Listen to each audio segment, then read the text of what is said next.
Well, welcome back to the Story of Energy. This is the sixth talk. And again, we still skirt around controversial subjects. And today we'll be talking about the future of nuclear. Just a quick review that use of energy is split three ways: transportation, commercial and residential, and of course, industry. And electricity is split between commercial and industry. Residential and industry is split right around. So, nuclear, well, we'll just be looking at it from a electricity perspective. It can do other things in terms of energy, but we will just focus in on electricity production today because it's certainly the vast bulk of things. Yes, it can produce hydrogen out of nuclear reactors and so on. We'll skip over those subjects, too advanced. Now, there's our chart. We've seen the chart before, and in terms of the amount of energy you get out, that is the number of calories that you get out of a gram of each of these materials, you can see that uranium-235, which is what fuels nuclear reactors, is off the chart, which is why it is so attractive and for some people so dangerous. And we're going to be looking in at the history and the future of nuclear. This chart here is fascinating because what it says is something that people don't realize. What we've seen is renewables growing not at the expense of fossil fuels, but at the expense of the nuclear industry. Nuclear is shrinking and shrinking fast. Now this graph only goes up to 2014, and since then it's continued to shrink a bit, but it's going to probably make a comeback because of other things that have happened. But up until to date, yes, nuclear is suffering, and people are moving to renewables, and this is not solving the CO2 problem. It's just shifting away from something that is not CO2 centric. And it's a funny thing, people are responding to saying, oh, nuclear is just too expensive. But it wasn't a few decades ago, which is when most of the existing plants were built. So why is it now? Just the state of play at the moment, 11% of the world's electricity, and it's shrinking a bit, comes out of nuclear power reactors. 452 reactors in total. So this is a worldwide phenomenon. Nuclear is well and truly in use. So to explore this a little bit more, I'll show you a video. The video is called Juice, Power, Politics and the Grid. It's actually a series of 5 videos. It takes a certain perspective, and we'll just be listening on to this section on nuclear energy. Let's have a listen. It goes for about 10 minutes.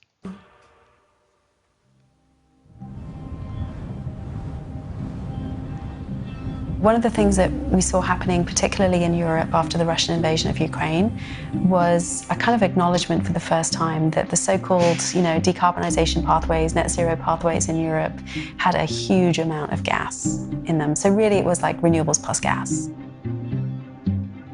And combined with the sort of energy security, geopolitical issues that, have forced governments to sort of reevaluate those plans, and also the recognition that, the cost of living crisis and the, public concern about climate, I think we've seen a real shift now that we need to fill that gap with something else. So we need firm, dispatchable power.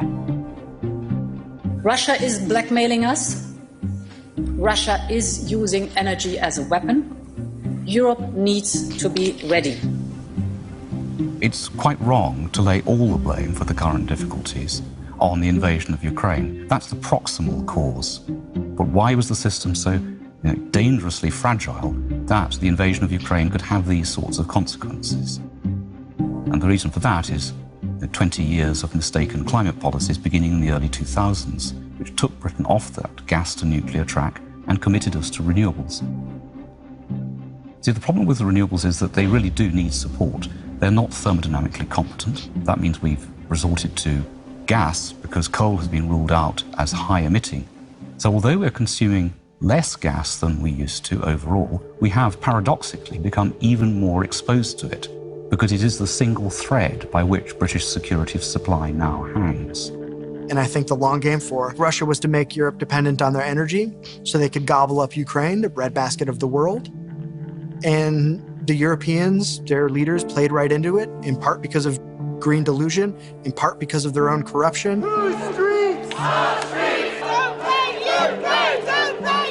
People who did not have a lot to do with those decisions are paying for it. Energy security, energy access, and climate change are some of the most important issues of our time. They all converge around electricity and the grid, and Russia's invasion of Ukraine brought all of those challenges into the foreground. The question facing nearly every country in Europe today is simple: what now? All of these countries are changing their minds, and in part they're changing their minds now because of energy security issues. It's really, it's at the forefront. The policymakers are finally getting it, but the people themselves, right? I mean, people need to have their, their electricity and their heat for the winter, and companies need to have all of those energy sources as well. All over Europe especially, opinion on nuclear energy has skyrocketed since the start of the Ukraine war. And it's very simple. Other sources of energy were suddenly cut off instead of slowly cut off. That led to an existential fear strong enough to sharply rebound public opinion, and we've seen no sign of this stopping. An astonishing upswing in opinion, and I don't think it will stop.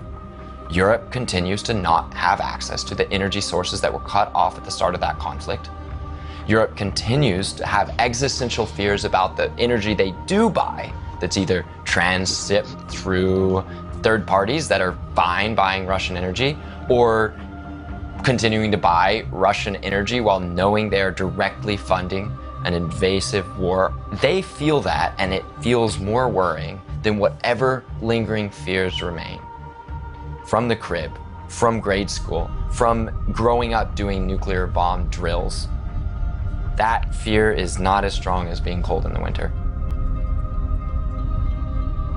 I can envision the fork in the road that we're on as a civilization.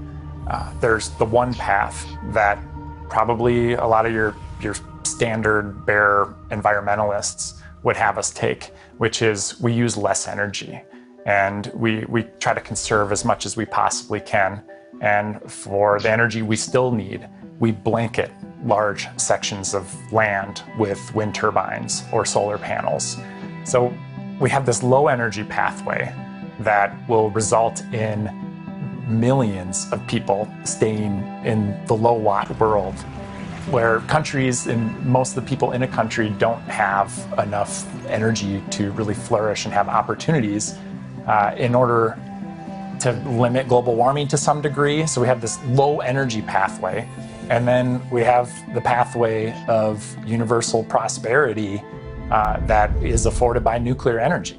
Energy is a complete game changer. It's time, it's opportunity, it's education, it's healthcare, it is everything. So thinking about what we have been able to overcome with such a small portion of our world living this very high energy modern lifestyle, and what it could enable to have abundant, cheap, clean, sustainable power.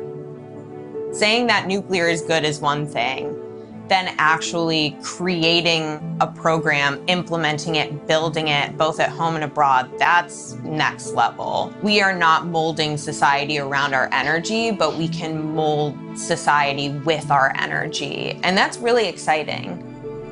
What do you think about nuclear power? A nuclear renaissance. Speaking at a turbine factory in northeastern France Thursday, President Emmanuel Macron announced a plan to build up to 14 new nuclear power plants. A grassroots effort to prevent the closure of the Diablo Canyon nuclear power plant is gaining momentum. Hundreds of people are rallying to keep the Beaver Valley nuclear plant up and running. It's crazy to shut down nuclear power plants. We view it as a force for energy independence and even peace. What if this technology offers our best hope for the future? For years, top climate scientists have been saying we need nuclear energy and lots of it. Back in 2013, James Hansen and 3 others declared continued opposition to nuclear power threatens humanity's ability to avoid dangerous climate change. None of this will be easy, fast, or cheap, but nuclear is gaining traction all over the world. There's a hopeful sign that American politics is not totally impervious to the sobering influence of real-world events. No politician wants to have blackouts on their records. That is a great way to get people to hate you, you know? Nobody really wants that. So part of it's that. Part of it's that we have a generational divide. There are millennials and Zoomers who did not grow up with the fears of the Cold War. You know, they don't think of nuclear weapons when they think of nuclear power. They think of climate change. And that's a big change. It's also really helpful to have a super hot Brazilian model saying nuclear is great. I don't think that would ever hurt nuclear, right? To me, this renaissance has several parts. One, the stopping of closing nuclear plants. People rallied in downtown San Luis Obispo today in support of keeping Diablo Canyon open. That fixed energy asset brings jobs and, most importantly, carbon-free energy 24 hours a day, 7 days a week. The movement has grown immensely over the last few years, and I'm super excited to see a lot of new voices coming on the scene. And I think every nuclear advocate is important, and every voice is important, no matter how extreme. You know, like Michael Schellenberger can be kind of extreme, but he reaches a certain audience. You know, Paris Ortiz Wines is running Stand Up for Nuclear, and she's built a huge global network of advocates. Paris Wines, Chris Kiefer, Maddie Hilly, Mark Nelson, Robert Bryce. So many people have stepped up to make this happen. One of the most satisfying ways we know we've been successful is when a nuclear plant that was slated for closure and to be replaced by fossil fuels, resulting in thousands of job losses and 5 to 10 years lost climate progress.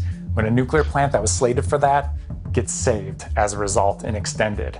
And we saw that happen early September of 2022 here with Diablo Canyon getting extended by 5 years. And we saw it again after a 2-year campaign in Illinois when Byron, Dresden, and LaSalle nuclear plants were saved in Illinois. What changed? Well, a series of successful nuclear plant saving campaigns in Illinois and California made it clear that for those young, dynamic, and ambitious Democratic governors, well-known presidential hopefuls, saving nuclear plants wasn't even a liability. It was a boon. It will be seen as a way to establish your credibility on climate, on the economy, on jobs. You just have to save your nuclear plants. We'll end it there.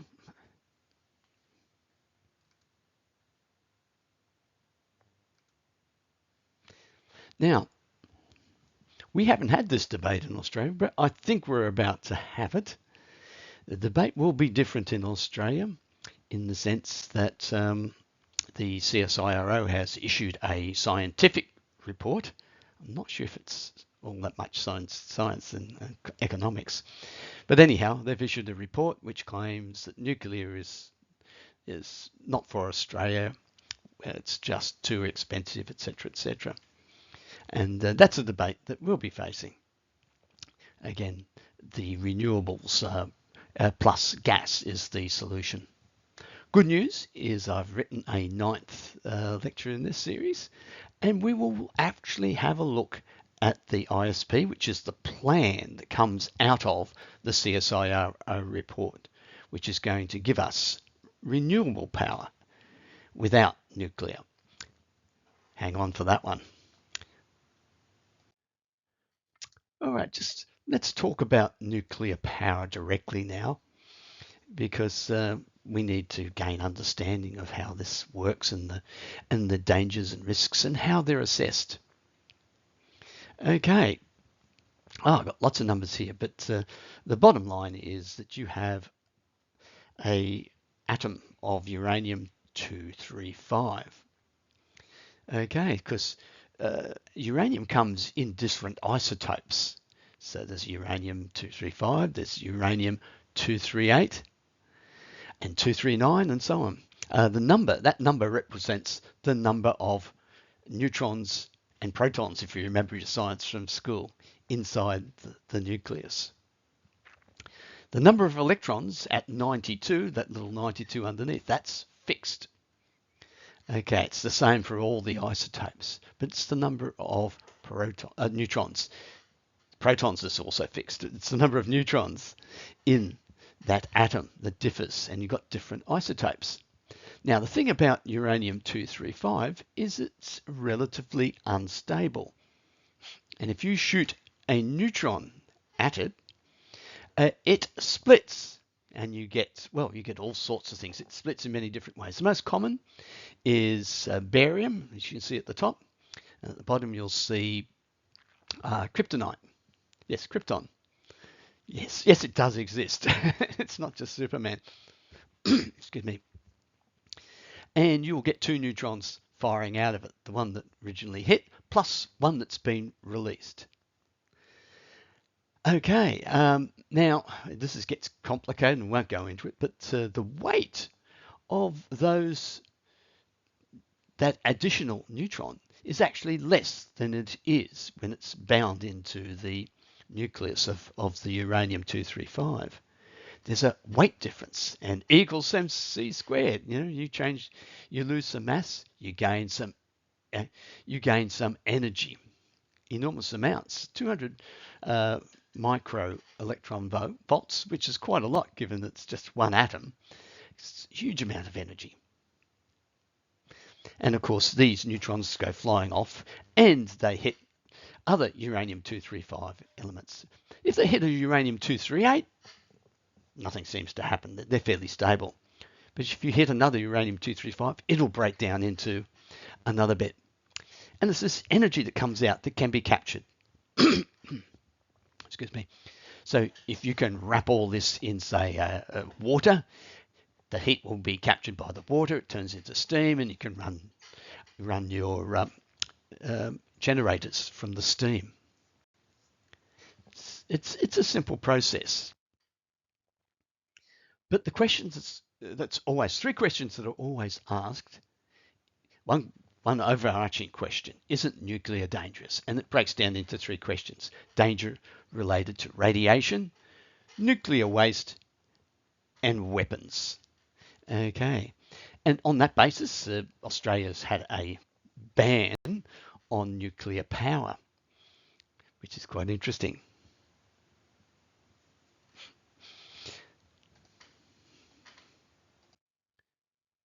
So let's have a look at the danger question.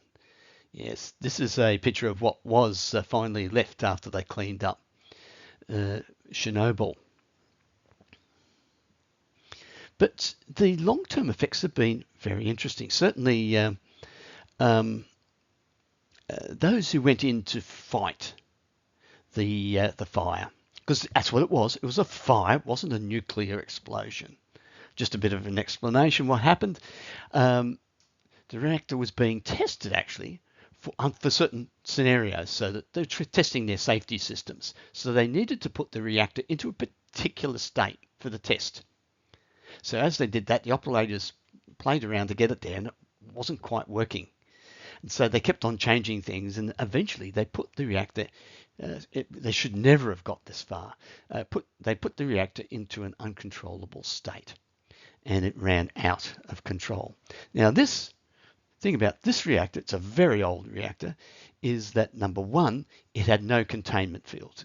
As you can see, it was just a building, as opposed to everything else that's been built since with a big dome around it, which will protect it from this sort of incident.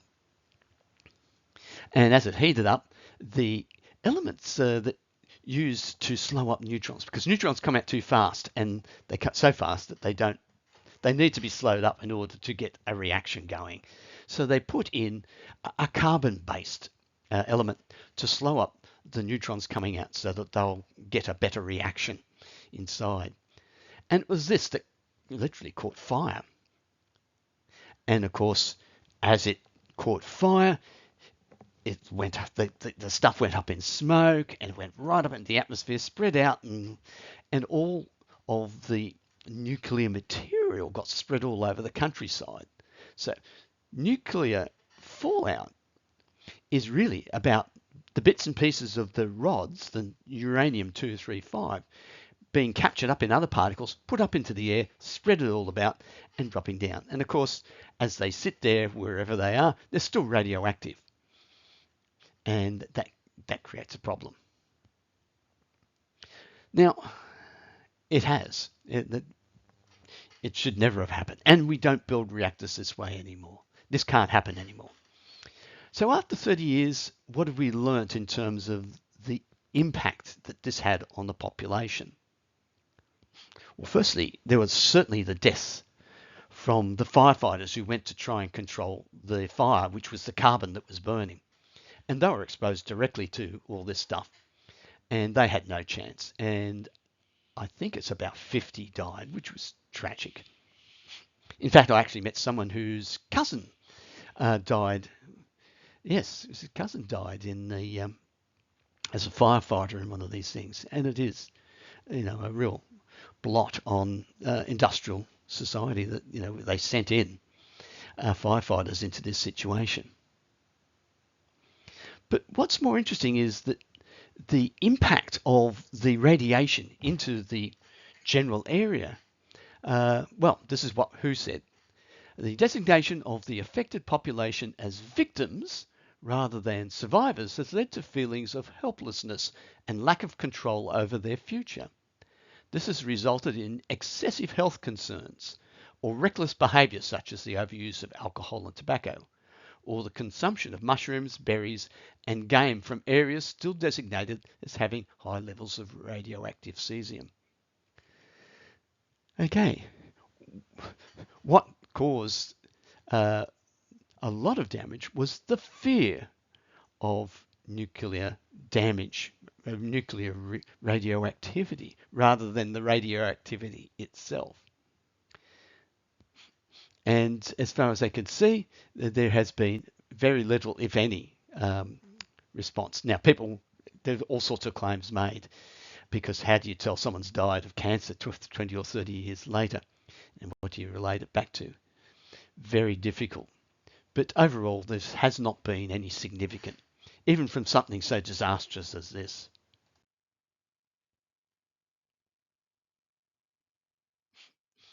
If you want to look at it from another perspective, this is a chart of people dying. We had this last time as our question. The number of people who have died in relation to the industry.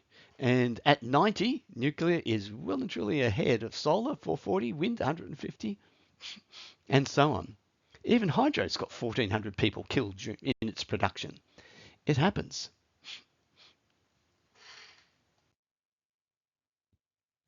But it's this radiation fear risk that is a real problem. People will ask also about Fukushima, and WHO again said that there was no risk from the radiation that was released in Fukushima. Well, no risk that could be measured, which raises a fascinating debate that's going on. It's actually not. This debate's not actually related just to nuclear radiation. It goes back to a broader question, as the question which is expressed amongst my generation, and the question is, why are our children not as healthy as we are? That's a common complaint amongst baby boomer generations. Our children are less healthy. And one of the answers to that is the fact that we have been overprotective of our children, and our children were not exposed to all sorts of things and dangers that we as baby boomers were certainly exposed to, and that by not exposing them, they have had no opportunity to build up their body has no opportunity to build up resistance to these things. This is what's called the hormesis effect. And it's a big debate in scientific circles. Not so much debate. The people in power have pretty much got their hands on the debate at the moment, even though there's a lot of scientists and a lot of evidence saying it's just wrong. So what dominates this whole sphere of argument? And it comes down to radiation. In radiation, it's called the linear non-threshold hypothesis. And it's a big debate. It basically says that any exposure to radiation is dangerous, even tiny amounts. So basically, the risk of getting cancer, for example, is totally linear from 0 right up. Okay, there's no threshold below which there is no harm. It starts from 0. Any radiation will cause tiny effects of cancer production, and as you get higher and higher, it just goes up linearly. Now, this is a problem. There's several things to say about it. The evidence to support this is pretty vague and loose. Studies from Hiroshima, for example, are often used. Very powerful image. But the problem with Hiroshima is that you had a double effect from the nuclear bomb. The first was the radiation, of course, but secondly, and probably far more dangerous, was the chemicals that were spouted into the atmosphere above Hiroshima and then just floated down to the ground. People don't realize that the stuff like plutonium is a highly carcinogenic chemical, and that's what falls out. Yes, it is radioactive, but it's far more dangerous in its chemical form because it creates a lot more problems. So people have just ignored the chemical effect and have just focused in on the radioactive effect. So any comparisons in Hiroshima are just null and void until you start actually regressing out those other factors. The other factors also include the population was starving to death at the time, and it was the end of the war, and that causes lots of cancer too. So yeah. The people who support the hormesis effect point to experiments in animals. We can't experiment on people. They experiment with animals. And what they found with animals, it's quite well known, is if you expose them to radiation, their risk of cancer decreases for a period until you get to a particular threshold, at which time the risk of radiation causing cancer is actually real. But that's well up the chart. Beneath that, you're actually better off being exposed to radiation than you weren't.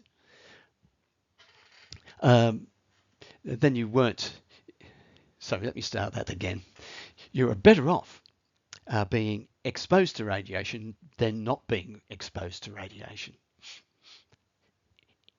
And again, when it comes to the question now baby boomers are asked, is the chemicals, the diseases, the viruses, the bacteria, all these things, the peanut butter that we were exposed to when we were young, okay, this built up our immunity and we seem to be quite okay, whereas our young people seem to be less resilient. So internationally, France have dished the LNT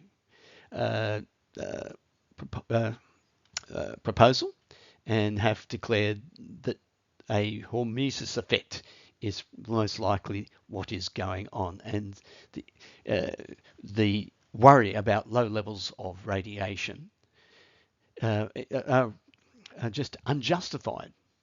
And anyhow, most people have lots and lots of exposure to X-rays and MRIs and all sorts of things. And if it was dangerous, then we should be stopping all of that.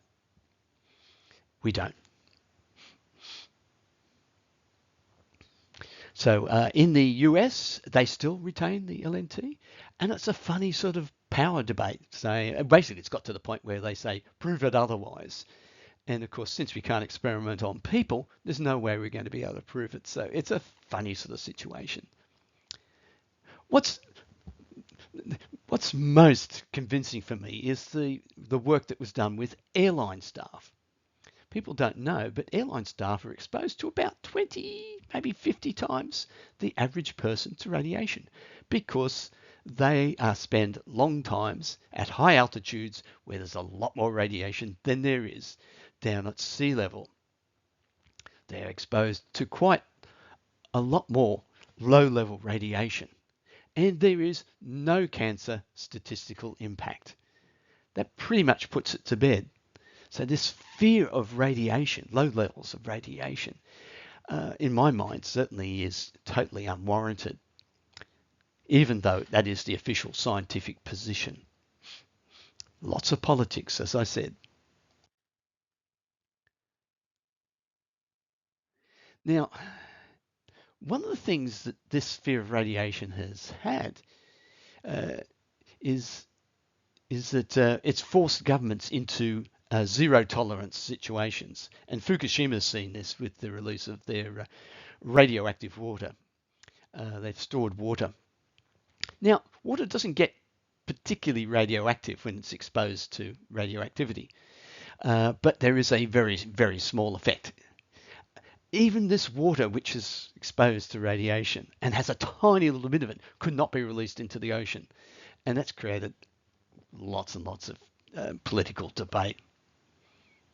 And of course, now nuclear reactors have to be built to such a high degree of safety that it's becoming a bit absurd. It's pushing the costs of nuclear quite high, which is part of the basis for the CSIRO statement. Even then, it's still probably quite economic in the long run. But yes, that's the reason why nuclear is starting to fall out of favour. It's this fear of radiation. So if you're producing any piece of equipment with ever decreasing tolerances, okay, your cost increases exponentially, and that's something that we need to be aware of. But even with all this fear of radiation and this very high, very, very high level of safety precaution, nuclear still stacks up. Nuclear waste isn't so much a real problem. The great invention that came out of Lucas Heights here in Sydney, Synroc, enables low-level nuclear radiation, radioactive stuff, to be encased in stuff which will last, well, as long as rocks do. And so it's quite feasible that we can take our nuclear waste, put it into Synroc, and dump it into something like you see here. It's under the ground, very stable. And even if this whole thing collapsed and the radiation leaked out, it's not going to be particularly dangerous, because this long-lasting radiation is low-level radiation in the sense that if you have something that's highly radioactive, it cannot remain highly radioactive for any length of time because it runs out of the radioactive material. It all decays. So the stuff that's long-lasting is the stuff that only decays very slowly, okay, and therefore releases only low-level, small amounts of radiation, but it will do so for a long time. So when a nuclear reactor's rods need replacing, they get pulled out and they get put into a swimming pool. And I'm not joking, that's what they put them into. This cools them off, of course, because they're still quite hot. But the water blocks the radiation. It's quite incredible. They say that you can actually go swimming in that pool and be quite safe. I'm not sure whether I'd do it, but yeah. The water blocks the radiation. And the water doesn't become particularly radioactive. Yes, someone will point it out, but it's effectively, it doesn't become radioactive. quite amazing. People don't know these things, but this is how we deal with it. During that time, they usually sits there for about a year. In that time, all the dangerous stuff, the stuff like the radioactive iodine, the stuff which creates huge amounts of radioactivity, quickly dies off, because it's short half-lives of radioactive iodine, and after a year, it's down to a quite unacceptable level. At which time, in Australia, we pack it all up and send it off to France for reprocessing. But we could dig a big hole in the ground like this and put it in there. It's not really a problem. And there's so little of it. And the third thing people want to talk about, of course, is weapons. This is a simple problem to deal with. To make a nuclear bomb, you need to make the amount of uranium-235 inside your bomb or your fuel rods at least 80% purity, probably 85, maybe 90. Reactor-grade rods are only 5%. And the point is, processing needed to get it to 5% is simple. It's not hard. To get it to 80% is to say it's extremely difficult is an understatement. It is extremely, extremely difficult. So the whole point is, if someone stole 5% purity uranium-235, okay, with that uranium-238 in there, wrapping all around it, you haven't gotten very far to making a bomb. You might as well start with raw uranium, which you can buy on the market, and then convert that into your 80% purity uranium-235. Of course, the other thing I haven't talked about is the future of nuclear energy, because it's not staying still. Whereas wind and solar are pretty much fixed, and battery technology at this point in time pretty much fixed. The nuclear discoveries and technologies are advancing at a breakneck pace. So already we have the first molten salt thorium reactor. No weapons potential. So that's in China. That's going to be very interesting to see how it's actually started, and it will be interesting to see how it goes. If this works, then thorium will take over, I suppose, and the problem, and lots of problems go away.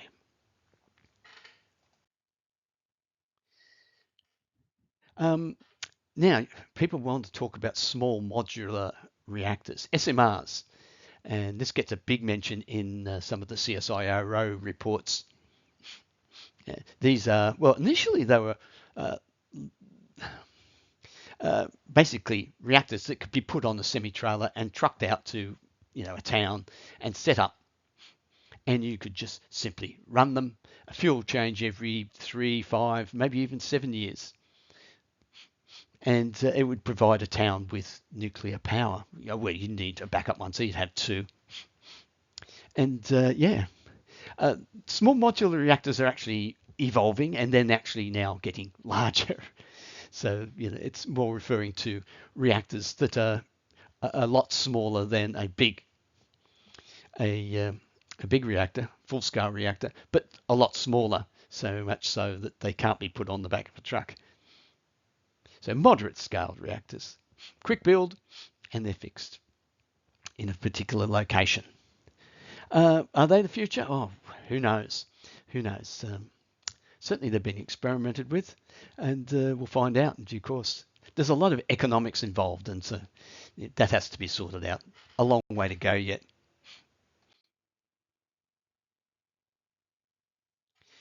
Here's another one. This is a picture of the thorium reactor. Now, this is the Chinese one. Now, ANSTO is actually part of this operation. It's working with China to develop this. So they use thorium and they operate at higher temperatures without the pressures. And they're using molten salt. Much safer, Okay, because it doesn't have pressures, things don't blow out and let go of gases and so on. It's also cheaper. They do operate at higher temperatures, which is interesting. Because they operate at higher temperatures, yes, you can still use them to produce steam and rotate energy.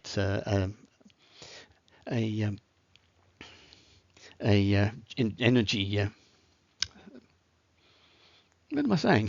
Sorry, I lost it there. So to generate electricity from a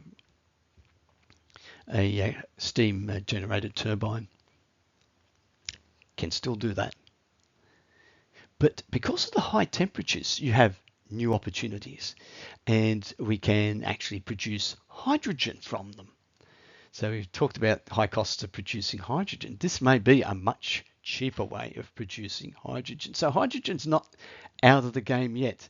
It may be very expensive to produce with green energy. It could be a lot cheaper to produce with nuclear reactors. Fascinating stuff. Yeah. Into the future. Well, I'm going to draw the line there for nuclear reactors. Nuclear is going somewhere. That's clear, and there's still lots of opportunities to improve it. Yet, they are already at the stage of being quite usable and functional. That's the message for today. All right, so next time we're going to be looking into the industrial and agricultural landscapes. And here's the question we'll ask for the ending of our talk today. What produces the most CO2 after transportation and electricity production? So they're absolutely monstrous. But not too far behind is one of these. Which is it? Fertilizers, cement, steel, plastic? Well, steel is the answer, but only just. Fertilizers 2%, cement is 7% of all emissions, steel, in terms of energy use, 8% steel, plastic 5%. Well, interesting. So I'll see you next talk.